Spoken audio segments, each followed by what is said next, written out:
Seera uumamaa boqonnaa 17 lakkoobsa tokkorraa kaaseen dubbisa akkasidha. Abrahaam nama waggaa 99 yeroo ta'etti Waaqayyo isatti mul'ate. Ani Elchaadaayidha. Elchaadaay jechuun Waaqayyo isa hundumaa danda'u jechuudha. Balleessaa kan hin qabne ta'ii fuula koo dura deddeebi'i. Anis kakuu koo anaaf si gidduu nan dhaaba. Hamma malee sin baay'isan jedheeni. Ameen.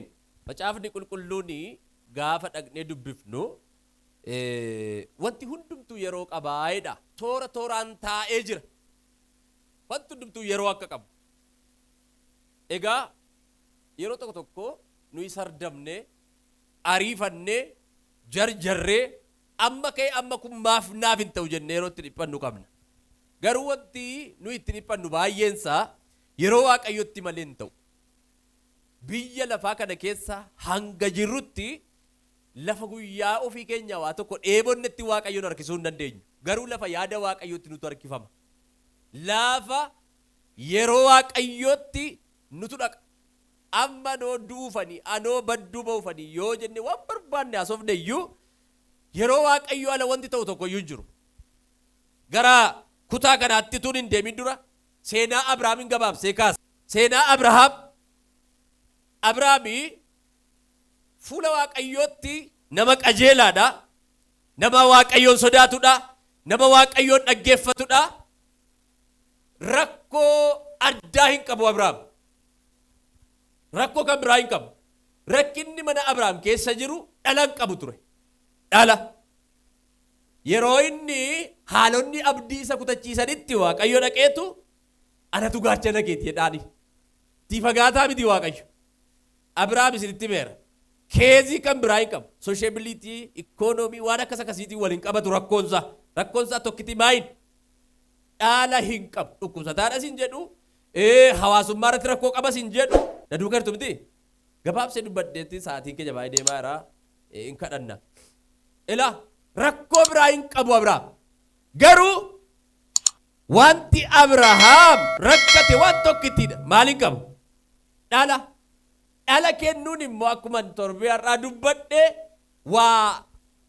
waan lubbuudhaa hojii wal qabatu kana kireet gochu fooldara isaa uumuun immoo ajandaa Waaqayyooti. Malee akeeka dhala namaa miti. An dhiiran godhadhaa jedhanii dhiiran godhatan. An durban godhadhaa jedhanii durban godhatan. An mucaan godhadha jedhanii himatanis mucaan godhatan. Yoo Waaqayyoo heeyyame malee. Yoo Waaqayyo heeyyame. Abrahaam waan Waaqayyo kennuu danda'u dhabe. Dhageesseetu? Waan Waaqayyo harka jiru dhabde taanaan guyyaa eege malee dhabuu miti. Ilaamee? Hin turse jalaa Waaqayyo. Waan Waaqayyo harka jirutu harkas hin geenye jechuun yeroo isaa si jalaa siqe malee hafan qabu wantichi. Turuuf hafuun differeensiis qaba. Nama tokko hin turee fi hin hafeen waladda. Wanti harka Waaqayyoo keessaa hin hafeen haasa'amu hin turee dhaban. Kanaaf xurutti na duugataa. Wanti Waaqayyo harkasii ture immoo yeroo eega malee hin ta'in hin hafu. Nama isin biraa kan qabaasin amma ergaa guddaan fidee dhufe dhugaa Waaqayyoo. Laamee dhiin. Timi nama isin biraa laamee dhiin. Waan Waaqayyo harkaa qabdu jedhaani. Isa sii karoore jedhaani. Yoo turee maleedha. Hafan qabu jedhaani. Inni immoo guyyaatti taa'e jedhaani. Dhugaadha. Yeroo tokko tokko isa Waaqayyo jalaa turse na jalaa hambifate se'u namoonni. Waaqayyo garaa waan sii yaadettiin hambifatu hin qabu. Yoo turse immoo hin wayiif. Tursuunsa immoo labaggoo na'u. Hamminaa'ee sin tursu Waaqayyo. Daba sirratti yaadee sin goototu Waaqayyo. Maali ani kan siraan hojjedhaa? Ani koo hojii dafqaa baay'een namaa balbala baay'ee yaala. Ulaa baay'ee yaala. Lafa baay'een naqaa. Himana di dabal maala baluufaa dabalaafaa kabbadaafaa tolosaanfaa kaleessuma kaanina darban minii jedhu namoota tokko. Isa Waaqayyo harkatti isaanii qabate hin beekan. Isa Waaqayyo isaanii kaa'e hin beekan. Hin gate jalaa se'u. Waan tokko tokkoon isitti hima. Qilleensi lafa kanaa dhufee guyyaa Waaqayyo sammuu keessaa si gateetu isa Waaqayyo harkaa qabdu akka waan hafeetti si lakkoofsisuu danda'a. Garuu Waaqayyo yoo turee malee si dhowwachuu yaada isaa miti. Hambifachuu yaada isaa miti. Harka keessa ol qabadhaatii Waaqayyo jedha. Waan naa yaade jedha. Yoo tursee malee hinam bisaatti sammuun naman weedha. Maayittan jedha gaafratti dubbadhu al takka inni Waaqayyo naa yaade jedha. Yoo ture yuudha hinafuudha iyya. Eenyu namni kattamanaa jiru harka kee naa kaasi Waaqayyo isan si yaade si jalaa nambisu jedhe.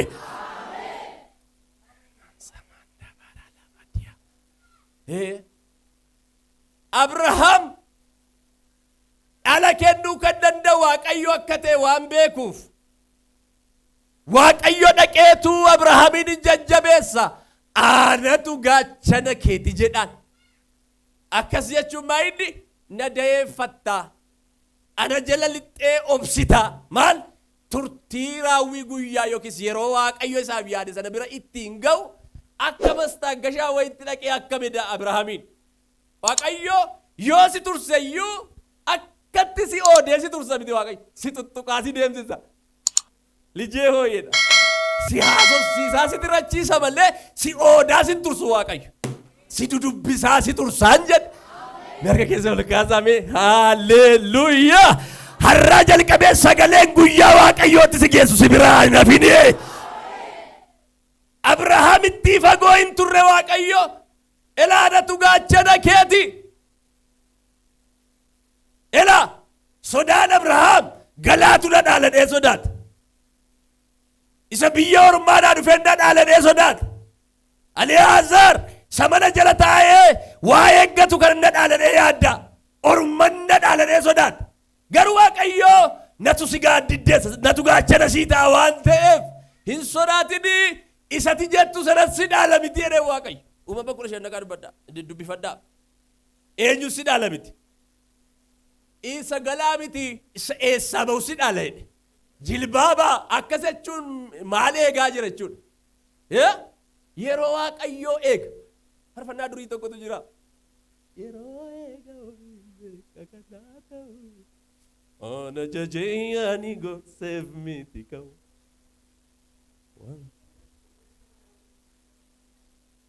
Yeroo eega ofiin kawanaa ta'u. Safuu inni jabaadha miidhuguma. Inni jabaadha miidhuguma. Maal eega? Yeroo eega. Isuma si keessaa ba'u si dhaala. Mimee warri ofirraa abdii qabdan. Namni ofitti abdii qabdan. Waan beekumsa keessana ta'u, humna keessana ta'u, barnoota keessana ta'u, waanuma jira namni waa ittiin of abdatu qaba. Inni taayilli koo gaariidha. Na jiraachisaa. Na deemsisaa. Na sochoosaa. Na tursa lafa kanarratti na hojjechiisa. Humni koo gaariidha. Beekumsi koo gaariidha. Waan namni waa ittiin of abdatu hin dhabu. Waanuma ofittiin himatu hin dhabu namni. Namni ofirraa abdii qabdan kakuu Waaqayyotti gaxxamattanii warri ofirraa abdii qabdan. Elaa waan kan kee hafuutiin waliin qabatu. Elaa turrisaa isa hafuu hin ta'u jechuukooti. Isa si keessaa ba'utu si dhaaladhee Waaqayyo Abrahaamiin. Egaa sun yeroo Abrahaam abdii kutatetti ture sagantaa Waaqayyo itti dhaqee dubbatu kun. Kutaa kana keessatti immoo gara boqonnaa 17 yommuu dhufnu Abrahaam waggaan isaa meeqa'edha? Waggaa meeqadha? Waggaa 99 years old. 99 jechuun akkas yaada sammuu namaatti umurii abdatamaadha. Maa jettan? Umurii abdatamuudhaa'o? Maal dhabe Abrahaam? Dhaala. Amma jaarsi waggaa 99 ganaa wal horee hin baay'ata waan jedhu ammatu dubbatame. Confidence isinii kennaa kun yaada keessan isin amansiisa akka fooniitti. Hin danda'ama? Waaqayyotti linnaan garuu hin danda'ama. Yeroo isaatu yeroon isaa baay'ee rakkisaadha. Eenyuuf? Abrahaamiif. Waaqayyoof garuutis comfortable mijataadha. Lamee haalli kee ona ta'e siin abdii si fudhachiisa yoo ta'e Waaqayyoon hin seensisa. Abrahaamii fi yeroon isaa yeroo sirrii miti. Yeroo gadhumaa deeman, yeroo kufaa deeman, yeroo gadi bu'aa deeman, yeroo humna fixaa deeman. Waaqayyo garuu Waaqayyo eenyuun itti agarsiise Abrahaamitti. Maaliif akkas godhe Waaqayyo? Abrahaamtu Abrahaamiif abdatamaa miti. Abrahaam humna fixeera waan ta'eef of hin laalinii jedhee of agarsiise Waaqayyo. Haala ati keessatti gad deemte sana Waaqayyo of sitti agarsiisee si baasa. Turta arga keessa naa kenna Waaqayyo ganama kana nama 11 ofanitti agarsiisana jedhe. Mee ol ka'i Waaqayyootu natti argama jedhi. Waaqayyootu natti argama. Taaf sagalee dhufaa jira. Waaqayyo yeruma mana Abrahaamitti lixu ani Elchaadaayidhaan akkas jechuun namichi kun diinqa keessa ol deebi'ee jechuu danda'a. Kiloos godhe. Waaqayyo mee waan ati safara keessa deemtee itti abdii ofirraa kutte. Waan ati mandara keessa deemtee ilkeen abdii keessatti ciccite sana mee ol lixee afaan si qabachiisa. Eenyuuf haa ta'u ergaa'u? Eenyurratti haa ta'u ergaa'u? Harka keenaa kenni sirratti harraaja. Baddeetti tuusiin jedhanii ol ka'uun kee dhaga'amu. Dhumateeraa futuu jedhanii jabaachuun kee dhaga'amu. Guyyaan Waaqayyoo sii ga'ee lafaa ka'uun kee biyya kanatti alamsamu. Ol utaalii ameen ameen. Guyyaan Waaqayyoo gaafa ga'u ofii wanti haasa'an hin jiru Waaqayyo taasisee xumura. Inna keenya haasaa ko si fixachiisee dhufa Waaqayyo. Akka arrabi sin deebifnetti waan ofii jedhu murteessee dhufa. Akka ati lammaffaa hin gumgumnetti arraba ol si dachaafachiisee dhufa. Danda'ameera ganama kana. Danda'ameera ganama kana. Danda'ameera ganama kana.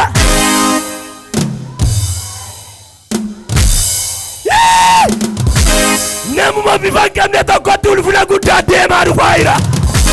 Nama humna hin qabne tokko balbalatu banamaa jira. Amen. Amen. Maradu danda'ameera jedhi. Danda'ame. Jedhi dabalii. Jedhi dabalii. Jedhi dabalii. Jedhi dabalii dabalii. Diinni kee mataan isaa dhahameera. Randa bajena makin parda bagati radia. Rinda jaman kerra bagita bijabonk. Embara la bagada la badina masembara dia. Wana tirradan nofte dabde wana tidadabde wana tumna fitte. Wagade rayal de wana tidadabde. Lipsu ijati nufesi jijira wage.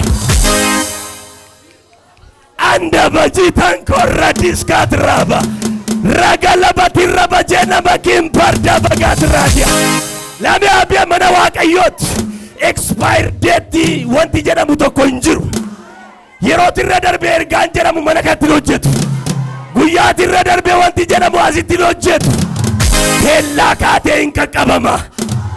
Namatti ka'i ameen jedhi ameen. Hey! Sheetti darbeera, heerumni itti darbeera, barnoonni itti darbeera, hojiin itti darbeera, maalootti warra jedhan kuffiftee bira dabarta. Eenyufa ta'u ergaa'u jechoota safarraa si injifachiiseera. Gadaantummaa si injifachiiseera. Harka keerraa si jire Yesuus jedhi. Dabalii jedhi. Dabalii jedhi. Waaqayyo Abrahaamiin yeroo inni abdii kutatetti jajjabeessaa ture. Yeroo inni humna fixetti immoo hojjechuufiidhaan itti gale. Yeroo haaloon abdii si kutachiisan jajjabeessaan kee. Yeroo ati humna fixeera bakka harka maradhee taa'eera jettu immoo inni jiruu kee alaamanaa si hojjetu lafa kana jira. Inni namaaf gara dhumaa Waaqayyoof ka'umsa. Inni namaaf yeroo xumuraa Waaqayyoof jalqabbiidha. Akkuma Waaqayyoo jedhetu ta'e.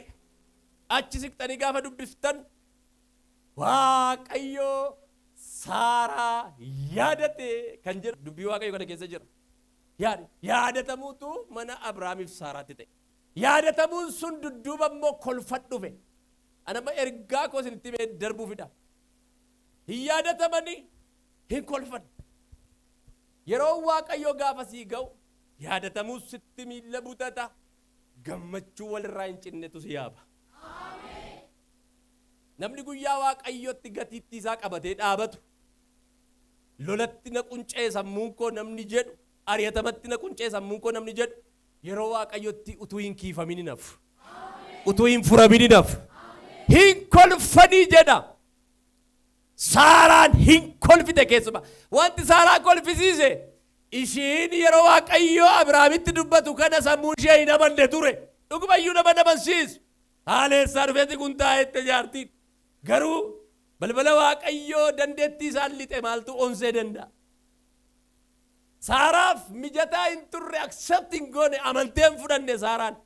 Abrahaam garuu hin daammane no. Akka amanedha. Hin amane Abrahaam. Isa kaleessa gadda galaanna dhaala jedhu iyyuu hin dhiise. Hojii ergamootaa keessatti yemmuu mudatan dubbistan Abrahaam eenyutti amane jedha. Waaqayyotti amane innis qajeelinatti lakkaa'ameefii jedha. Kanaaf namni keenya yeroo tokko tokko kondishinaaliidha. Yeroo Waaqayyo makiinaan sii kenna, mana sii ijaara, jireenya sii kenna, waan tokko yeroo Waaqayyo promise godhu ani koo hammanan qaba gara humna ofii qabaniitti deebi'u. Waa'ee dandeettii Waaqayyo lafa kaa'anii. Dubbiin deemsa Waaqayyo wajjinii garuu of safaruu irraati hamma Waaqayyo ga'u hamma Waaqayyo danda'u beekuutti yoo luuccaa malee hin danda'amu.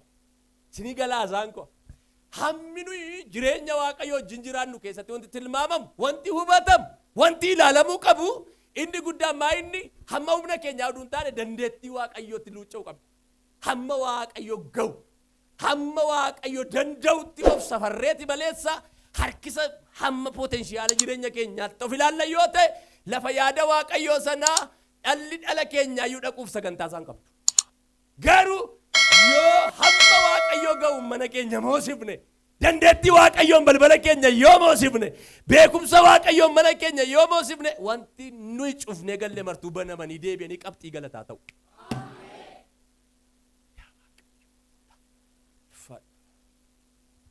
Kanaaf ganama kana Waaqayyo namoota kunumti hin danda'amne mata duree isaanii lafa kaa'anii waan hin danda'amne tokkoon balbala cufatanii ta'an itti banatee lixe nan danda'a Waaqa jedhuun argiyan. Namni amane fiigeetta galu ameen. Meenaa danda'ameera jedhaa. Jedhaa dabalaati. Jedhaa dabalaa. Kanaaf nuyi kallattii dhumaan isatti of ganne jiraachuu, kallattii isaa wajjin jiraachuu, isaa wajjin deddeebi'uu qofaadha kan nurraa eegamu. Kanaaf hamma jireenya keenya keessatti dandeettii Waaqayyoo moosifnee bulla nuyi. Dandeettii Waaqayyo nu keessatti mo'ee jennaan. Gaarummaa isaa eeggachuu, jabina isaa eeggachuu nu keessatti mo'ee jira taanaan wanti nama baay'ee ganyaatu nuun garuu didee ol nu deebisa.